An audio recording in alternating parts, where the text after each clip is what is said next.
Olha, se você entrou na internet aí nas últimas horas, com certeza você se deparou, querendo ou não, com um comercial produzido pela agência Almap BBDO para a montadora Volkswagen. É um comercial sobre os 70 anos da marca, que mostra a cantora Elis Regina ao lado da mãe dela, a cantora Elis Regina ao lado da filha dela, Maria Rita, cantando juntas aí a canção Como Nossos Pais, que é de Belchior, escrita por Belchior, que foi eternizada na voz de Elis Regina. Só que esse comercial, que poderia ser simples ali, suscitou um debate muito grande em torno do uso da inteligência artificial para trazer imagens inéditas, criar imagens novas de pessoas que já morreram, como é o caso da cantora Elis Regina. E a gente vai trazer esse debate aqui para o programa Poder Expresso, onde a gente hoje tem o prazer de receber o advogado Luciano Andrade Pinheiro, que é especialista em propriedade intelectual, sócio da Correia da Veiga Advogados, e também o professor Frank Ned Santa Cruz de Oliveira, que é do Departamento de Ciência da Comunicação da Universidade de Brasília, a UNB. Nós vamos contar com a participação deles para falar sobre o uso da inteligência artificial, os direitos, os deveres das pessoas que detêm direitos de imagens aí de pessoas mortas e também como essa tecnologia pode avançar, o que nos aguarda no futuro. Eu vou começar então agradecendo a presença dos dois, obrigado por terem tirado um tempinho para conversar aqui conosco no Poder Expresso. A minha primeira pergunta vai para o Frank. Professor Frank, eu queria primeiro que o senhor nos explicasse qual é a tecnologia utilizada nesse comercial para trazer de volta aí a imagem da Elis Regina. Boa tarde, Fernando. Boa tarde, professor Luciano. Fernando, a tecnologia empregada é dentro de um campo da inteligência artificial chamado Deep Learning. É uma tecnologia que, a partir do momento que você tem um conjunto de imagens de qualquer pessoa e alguns segundos da voz, você consegue fazer reconstruções, remontagens desta persona em qualquer ambiente, como é o caso da propaganda. Então, com 40 imagens de uma pessoa e 5 segundos de voz, é suficiente para que essa tecnologia de IA do Deep Learning consiga fazer qualquer tipo de remontagem, colocando a pessoa fazendo a divulgação de qualquer tipo de texto, inclusive cantando com a propaganda. Essa tecnologia hoje já é acessível, professor? Ela está restrita ali a grandes laboratórios ou já é uma coisa para a população? E aí, já emendando uma outra pergunta, qual é o futuro dessa tecnologia? O que a gente pode esperar? Hoje a gente já está vendo uma pessoa que já morreu cantando ao lado de uma pessoa que está viva. O que a gente ainda pode esperar daqui para frente com base nessa tecnologia? Olha, na verdade, todas essas tecnologias já estão disponíveis há alguns anos. O que acontece é que, ultimamente, com o aumento do poder de processamento, a facilidade de acesso a recursos computacionais, processamento em nuvem, grande volume de dados, isso se torna cada vez mais acessível a qualquer pessoa. Então, hoje, não é uma tecnologia restrita a grandes laboratórios ou a empresas que tenham grande capacidade de processamento. Então, hoje, essa tecnologia e outras, que já está dentro dos nossos smartphones, por exemplo, quando a gente usa esses diversos apps, tecnologias como essa já estão presentes. E cada vez mais, como próximo passo, como futuro, nós estamos caminhando em direção a um campo que nós chamamos de superinteligência artificial. Então, cada vez mais, essas inovações, essas transformações digitais vão estar presentes na vida de todo e qualquer cidadão. Do mais cidadão que tem menor recurso até cidadãos que têm mais recurso. Então, cada dia mais vai estar presente na vida de todos nós. Vou perguntar então ao Luciano, como é que funciona hoje, Luciano, o direito de imagem de pessoas que já morreram? Nesse comercial a gente vê que a participação da Maria Rita, que é herdeira ali da Elis Regina, é filha da Elis Regina. Ela detém o direito, esse direito é irrestrito? Como funciona essa legislação hoje? Isso é uma excelente pergunta. Aliás, a empresa da propaganda está de parabéns, porque é uma coisa inovadora e isso surgiu um debate na internet aí incansável em todos os meios, tanto no meio da propaganda, quanto no meio da tecnologia, como no meio do direito também. Na verdade, isso não é novo. Desde 2002, a gente tem um artigo no Código Civil, que é o parágrafo único do artigo 20, que diz que o direito de imagem, ele será quem terá legitimidade para defender o direito de imagem da pessoa falecida, é o cônjuge sobrevivente, os filhos da Elis Regina, Ela tinha 3 filhos, ele me consta, todos os 3 são vivos e 3 para dizer o que é feito com a imagem da Elis Regina. Então, desde 2002, a gente já tem aí essa disciplina para imagem de pessoas falecidas. Luciano, hoje essa legislação, como você falou, é uma legislação de 2002, então ela já tem aí 21 anos, né? Então nem de longe ela contemplava essa tecnologia da inteligência artificial. A minha pergunta essas novidades na tecnologia exigem alguma mudança?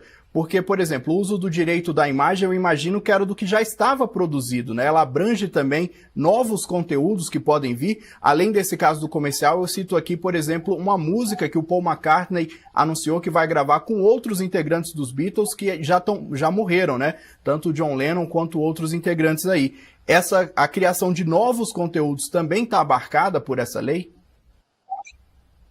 Sim, sim. O Código Civil, na verdade, ele é bem amplo, que ele tem legitimidade para defender a imagem e a voz como extensão da imagem da pessoa está abarcada nesse direito, né? Então, é compatível o Código Civil com essas novas técnicas de produção de obras literárias, de propaganda, enfim, artísticas, de música, é absolutamente compatível. As preocupações, na verdade, são outras, a utilização da inteligência artificial de manipulação da imagem e da voz, por exemplo, para produzir uma prova falsa. Isso o direito ainda não está preparado e eu acho que o caminho a se preocupado agora, daqui por diante, é isso. É se produzir provas, por exemplo, falsas, uma confissão ou esse tipo de coisa, com o uso da inteligência artificial e manipulação da voz e da imagem humana, inclusive de pessoas falecidas. Esse é um ponto importantíssimo que a gente vai abordar daqui a pouquinho. Eu vou perguntar ao Frank, então, exatamente quais são os riscos dessa tecnologia. Acho que o Luciano já até nos antecipou alguns, né? Que é essa criação de provas falsas. O que mais que pode existir de risco? Os criadores, por exemplo, do ChatGPT já publicaram uma carta cobrando aí mais regulação, né, em torno dessa tecnologia. Eu queria saber a sua opinião e o que a gente tem no horizonte aí, Frank. Fernando, assim, eu poderia dizer que para este caso e contexto, nós temos assim 3 grandes pilares de pontos de atenção, né? O primeiro, a inteligência artificial e tecnologias semelhantes, ela naturalmente acaba gerando uma retirada de postos de trabalho, porque você então agora tem uma tecnologia com uma capacidade imensa de simular comportamentos humanos que, uma vez bem treinada, com base de dados qualificada, consegue fazer isso com maior velocidade e maior precisão que os seres humanos. Então, o primeiro ponto de atenção é esta recolocação de profissionais qualificados no mercado, que certamente ficarão sem posto de trabalho. Um segundo ponto de preocupação é que nós, enquanto indivíduos, seres humanos, começamos a lançar mão do uso dessas tecnologias e ela começa a tomar a decisão e exercer um papel que até então era exclusivo do ser humano, que era o papel de criatividade e de ser pensante. Isso gera para nós um risco intrínseco de começarmos a ficarmos cada vez mais mentalmente preguiçosos, que é uma discussão imensa que existe dentro da filosofia da mente, né? E um terceiro ponto que eu acho que é muito relevante para o caso em tela que nós estamos discutindo, e daí se o professor Luciano me permitir, porque a minha segunda formação é no direito, né, é a questão da reparação histórica, ou seja, quando nós usamos a imagem de alguém já falecido, no caso específico dessa música, que foi uma música de protesto contra o momento da ditadura do país, inclusive contra montadoras que apoiaram aquele movimento e que depois tiveram cartas de reparação, né? O quanto isso, então, fora de um contexto e dentro de uma reparação histórica, poderia estar alcançando, atingindo, necessariamente não violando o direito de uso da imagem, mas outros direitos ou outras expectativas dentro da sociologia e expectativa da sociedade, né? Então eu penso que são 3 pontos de atenção isso. A retirada de postos de trabalho, né? O espaço do ser humano enquanto ser criativo e a questão de reparações históricas quando você usa certos conteúdos fora de um contexto histórico. Para a gente já caminhar aqui para o fim desse nosso debate, que infelizmente tem muito a ser explorado, mas a gente tem um tempinho mais curto, eu queria fazer uma pergunta aos dois em relação à regulação. Eu queria saber se vocês acham que é importante ter uma regulação sobre o uso da inteligência artificial e como se daria essa regulação, se vocês têm alguma ideia de como pode ser feita essa regulação para que ela também não se torne uma espécie de cerceamento ali do uso da ferramenta. Então, queria começar perguntando ao Luciano. Toda tecnologia, quando surge, ela, na verdade, ela causa essa estranheza, né? E causa, às vezes, como está causando agora a inteligência artificial, um susto nas pessoas, né? Eu acho que é regulante, os governos, e aí não só o governo brasileiro, mas os governos, de uma forma geral, têm que estar muito atentos à inteligência artificial, porque da mesma forma que pode ajudar e contribuir para a sociedade, tem uma grande capacidade de prejudicar essa medida, como o professor Frank agora se referiu agora há pouco, né? Então, tem que estar muito atento o governo e a sociedade civil, inclusive, para que o uso dessa tecnologia ela seja benéfica, né, e o menos prejudicial possível. Então, a regulação é importante, só que é um debate que só está começando. Ninguém tem ainda para dizer como deveria ser essa regulamentação. A gente ainda está engateando nesse processo, né? Eu estendo a pergunta, então, agora ao professor Frank. Fernando, como o doutor Luciano comentou, de fato é importante o Estado, a sociedade, né, estar atenta a esses movimentos. Esse debate ele está amplamente em ascensão, não só na União Europeia, na China, que hoje é líder mundial na tecnologia de IA, e o Brasil, não de forma diferente, também vem promovendo esse debate e, nesse exato momento, o Congresso tem uma discussão sobre a regulação de IA. De toda sorte, eu acho que ainda é muito cedo para se pensar em definir parâmetros ou limites extremos a isso. Penso que temos que ter um pilar fundamental, que é a proteção da dignidade humana, e a partir desse farol que orienta uma sociedade mais justa, mais igualitária, começarmos a pensar, então, quais seriam os limites de aplicação de tecnologias como essa. Perfeito, eu agradeço demais a participação do Dr. Luciano Andrade, do professor Frank Neto Santa Cruz. Muito obrigado por nos ajudarem a discutir um pouquinho mais sobre esse tema que está tão em voga aí nas redes sociais e que ainda vai abrir margem para muitos outros debates que a gente espera contar com a participação dos senhores aqui também no Poder Expresso.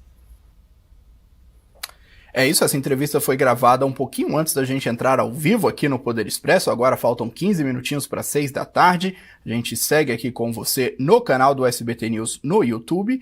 Olha só, tô vendo aqui muita gente comentando sobre esse tema, inclusive a gente vai acompanhar uma segunda parte sobre esse debate, abordando mais o aspecto sociológico dele, ainda aqui no Poder Expresso desta quarta-feira. E a gente perguntou aqui na nossa enquete se você é a favor de utilizar a inteligência artificial para produzir novas imagens de pessoas que já morreram. Por enquanto, o resultado parcial é de 57% para não, 43% para sim.